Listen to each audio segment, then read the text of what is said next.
So remember, we're going to have lots of times at the end for questions. So it's my pleasure next to introduce to you Dr. Clara van Karnebeek. So Clara is an assistant professor in the Department of Pediatrics at the University of British Columbia.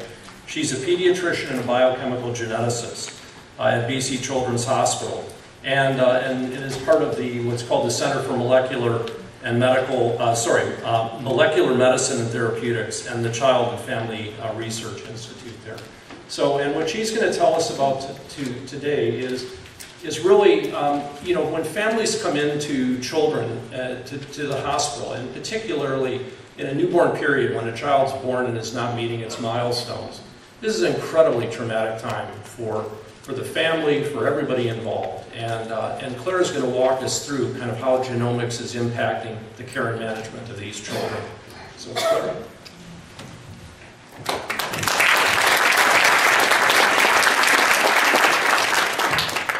Thank you very much, Brad, for that kind introduction.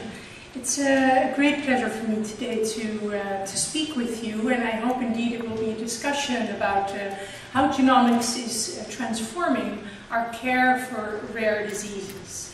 We're really moving through a period where we come from this misty environment, which we see here in Vancouver, where there are many question marks, unknowns, to a period where the sun is shining, clarity, there are answers and ways forward to improve treatment and management.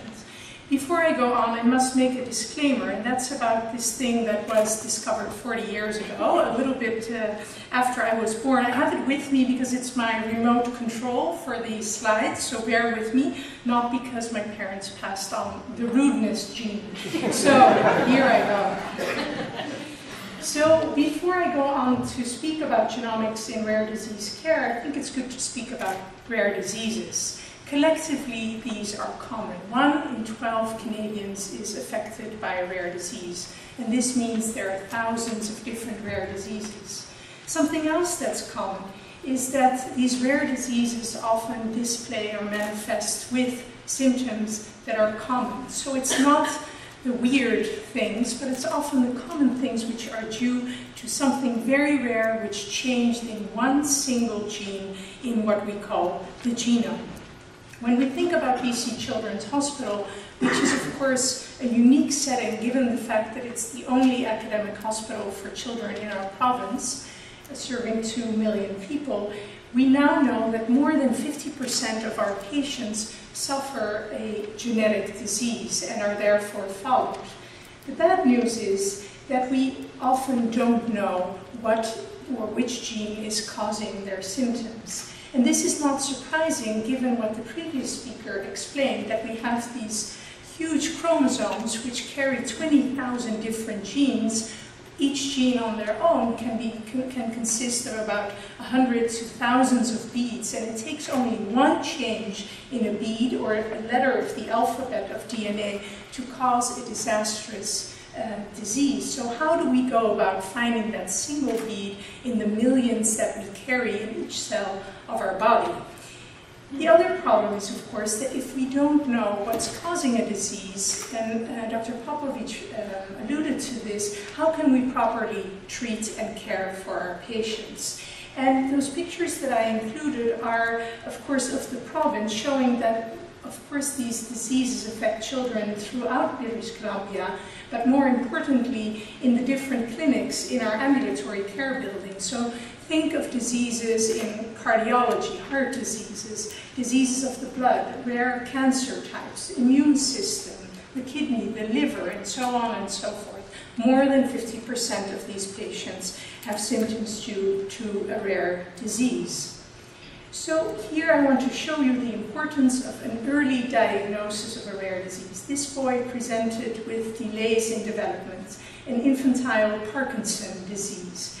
We were able to diagnose this very rare neurotransmitter deficiency and start him on medications. And as you can see here, as he grows up, he goes from being a boy who would have otherwise have had severe physical but also cognitive disabilities to a boy who catches up with his peers just because that single rare disease was diagnosed.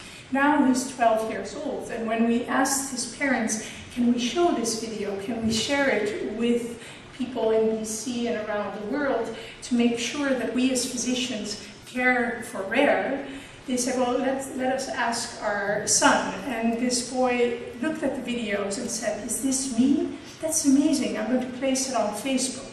So he was ahead of the game, and this has gone viral, and I think is a beautiful example of thinking about rare disease, using genomics to pinpoint that change in DNA. Of course, I have to acknowledge that we are not always as successful in our treatments, and the treatments can vary from medications to diets, as I will show later, to giving the children special vitamins, to more invasive things like stem cell transplants, and even now on the horizon, enzyme replacement therapies and gene therapies. But please don't always think that therapies or treatments for rare diseases are expensive. Sometimes it's as simple as giving a vitamin. And so I want to focus for the rest of the minutes that I have on the neurologic diseases and how genomics is impacting our care, because this is the area that I work in. Intellectual developmental disabilities. This is formally defined as children having an IQ of less than 70, and when they're younger and we cannot measure an IQ, it's all about the children who do not meet their motor milestones, who don't walk and speak and communicate on time. It's common, 2 to 3% of children and adults worldwide suffer intellectual developmental disability.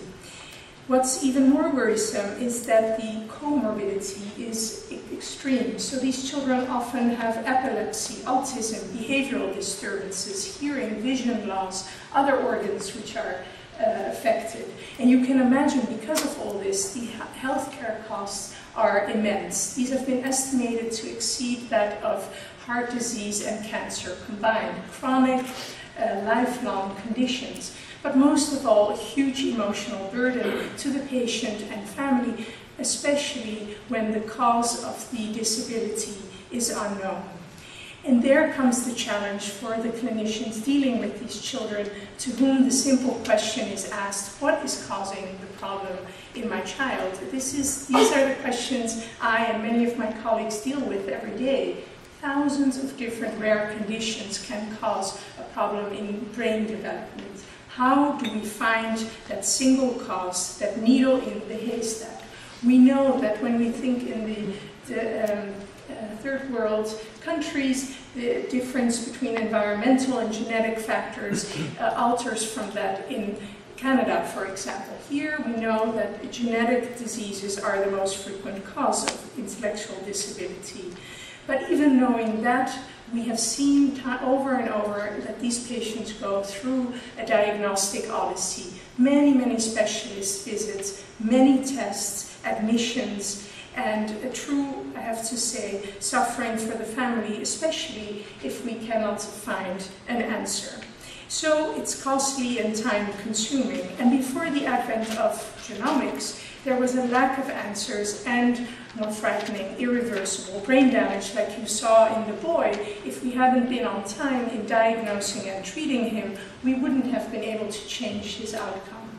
Now, the good news, and that's what Genome DC and this evening is all about, genomics can unravel the DNA blueprints. The cost of sequencing our entire DNA, as has been shown, has plummeted. We are now able to use this for patient care.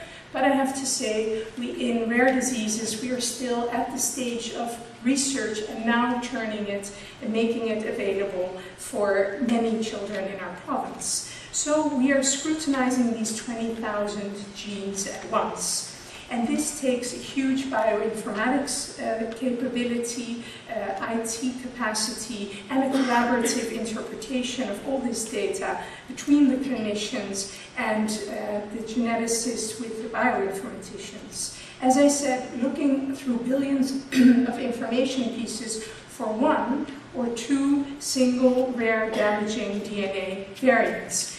And when we do this, we do sequence the parents as well as the child, because you can imagine having inherited half of the DNA from mom, half from that, we can narrow down the list of mutations that have been inherited or which are new, and therefore come to an answer a bit sooner. ICU with him told us to say our goodbyes, and that we probably had 10 minutes left with him. By some miracle, he survived with the help of life support, and after a couple of days he was removed, and we got to hold him. But it was another 4 months of mystery and wonder and wondering what was going on. To just really not know anything about why that's happening is terrifying. It's the unknown, and knowledge is power. Digging and searching for more information about Isaac has really gotten us quite far. We're learning and discovering new things. Now we've learned about this RMND1 gene and about other cases. And so the mom of Isaac, a boy whom I followed throughout his life for 4 years, also taught me a lot about what it means to know what is causing a disease, even if there is no treatment, and that is what she is speaking about. She says knowledge is power, and right she is, because with her son and the diagnosis in him, we were able to collaborate with researchers in Montreal and in Europe and in other parts of the world to try to understand this mitochondrial disease, which is actually only one of many, many more mitochondrial disease. And thereby understanding the disease mechanisms better, we could apply that knowledge to less severe forms of disease than this little boy had. Even more important, he was at risk of developing certain types of cancer, and we were able to screen for those. And although it didn't help him in the end because he passed away because of his kidney problems, now he has helped other patients who are living with this disease survive longer. And understanding mechanisms often means developing going towards a treatment development. Here we see a child who suffers a terrible form of epilepsy, which even started before the delivery in the mother's womb. And for 2 or 3 weeks this went on, and you can imagine when epilepsy or seizures last that long, that this will damage the brain. To make a long story short, in this case, Genomics identified the genetic cause. And when we learned about which pathway was affected, we could begin to think about treating this with a medical diet. And so this is a colorful yet a bit of a complicated diagram. But what's important to show is that the gene which is causing this epilepsy is a protein degradation gene. So it plays an important role in breaking down the amino acids that the child was getting via the breast milk. And because that particular amino acid, the protein building block, could not be broken down, the lysine, what happens is that certain toxins accumulate in the brain, and on the other hand, the body or the brain is not getting the energy it should from the protein that it's breaking down. And so there's that sort of double whammy, which once we understood that what was causing this particular form of epilepsy, we were able to develop a dietary treatment with colleagues in Germany. And one of the patients who was first treated here at BC Children's Hospital comes back quite often, and his mother here tells the story of the change that happened when the diet was started. And so that's how we kind of got to the diagnosis. He was 1 when he was actually diagnosed with that. I was happy to know what it was. At the same time, the prognosis for it wasn't the greatest. We started the diet, and within a week, he was fully potty trained day and night. He was talking in sentences. He started walking better. And I mean, this wasn't a week. It was very dramatic. Like, we went back home after starting the diet, and we had a physiotherapist, occupational therapist, speech therapist, and they were all like, wow, like, who is this kid? What? This is crazy. That's great. Yeah, just blown away. That's another thing about the diet. Like, he was not social, no eye contact. Like, he almost had autistic characteristics to him. And as soon as we started the diet, it was just like the social butterfly came out. Like, he started playing with other kids, making eye contact. Like, it's huge, the impact that your diet has on everything. So we have to still realize that although those stories are very compelling and for the individual patient and family means so much, one of the most challenging aspects of rare disease research and care is to really get the word out so that we can help as many patients as possible with the same rare disease or similar rare diseases. And so we are often reaching out and highly dependent on technologies to communicate and at the same time use genomics in different sides of the world to sequence that DNA, to find diagnosis and to take it from there. And one of our projects in this area was published with several groups, and we're continuing to work with them. But we also have to acknowledge that following these diets, although it sounds pretty simple, you know, take a bit of protein out of your diet, is highly demanding. It's very challenging to put that diet together in a way that it's still safe and that the child can grow without accumulating the toxins. And so we've developed apps for iPhones and desktops to help parents follow this diet. But also for other diseases than the particular one which I showed you. And this we hope to launch soon to be able to help patients suffering about 100 to 120 diseases. And this diet app suite will expand the more treatments we're able to develop. And this is all part of a research project called Omics to Treat ID, which is still ongoing. And to put it into perspective, we don't really know how many rare diseases are out there, and there are about 3,000 to 4,000 known now. We think there is, in terms of the genetic cause, we think there's a similar number to be discovered. So there's a lot of work to do, and it will become more complicated when we realize that multiple genes are interacting to cause one and the same disease. So although I wanted to leave you with the impression that we're really going somewhere, I also want to make sure that you and I realize that there is a lot to do still. In this program, which is one of a few worldwide, we've been successful in establishing the diagnosis or finding the cause of these mystery families in Children's Hospital in about 80% of the 60, and by now it's become 100 that we have studied. You can imagine that this is a relatively small number. With all those kids coming to Children's Hospital with the diversity of symptoms, everyone is knocking on our door to say, well, the child doesn't have intellectual disability, but please, can you help?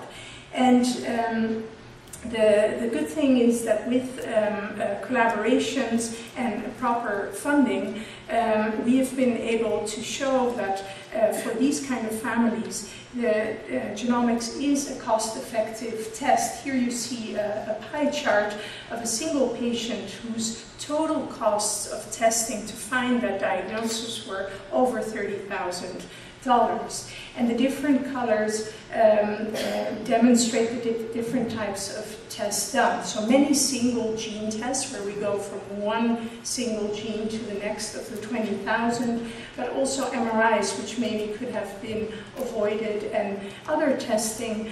If we had done the exome sequencing or this genomics test up front, we could have maybe saved more than 50% of the cost. So there is a subset of patients for whom this kind of new testing might be the way to go.